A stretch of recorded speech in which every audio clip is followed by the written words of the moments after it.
Sur 5 espèces différentes d'orties qu'il existe donc en France, il y en a 2 principales qu'on va pouvoir, les plus courantes, qui sont l'ortie brûlante et la grande ortie. Ici, vous avez une grande ortie et on a découvert beaucoup d'usages divers de cette plante. En premier lieu, eh bien, au potager, c'est pour ça qu'elle est ici, on l'utilise de différentes manières.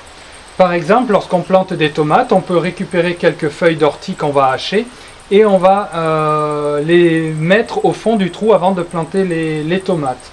Pourquoi? Parce que les orties ont la particularité de contenir énormément d'azote. Et c'est un élément nutritif que les plantes ont besoin. Donc si on veut des belles tomates, on peut mettre au pied déjà une petite brassée d'ortie hachée. Ensuite, on peut l'utiliser en purin, en macération, pour 10 kg d'eau, 1 kg de feuilles, donc c'est pas facile forcément à ramasser.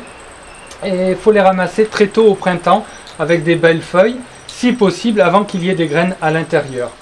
Le travail de filtration est un petit peu fastidieux, malgré tout le produit qu'on va récupérer va ensuite être à nouvelle fois dilué, et ce purin donc d'ortie, on va pouvoir l'utiliser de différentes façons, soit en mélange avec l'eau au moment de l'arrosage, donc cela va permettre, au même titre que la petite brassée d'ortie que l'on met au moment de la plantation, cela va permettre à la plante de pousser en lui apportant un petit engrais naturel.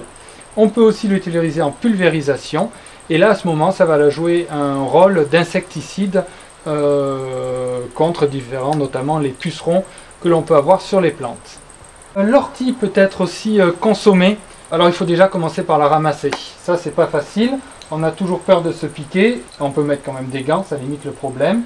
Il faut les ramasser surtout jeunes. Dès qu'elles sont un petit peu trop vieilles ou montées en graines comme celle-ci, eh bien il va y avoir des fibres, c'est un peu compliqué à manger. Il vaut mieux les ramasser toutes jeunes au printemps, voire des fois à l'automne lors d'une repousse. Donc les feuilles, on va les ramasser en les cueillant par dessous.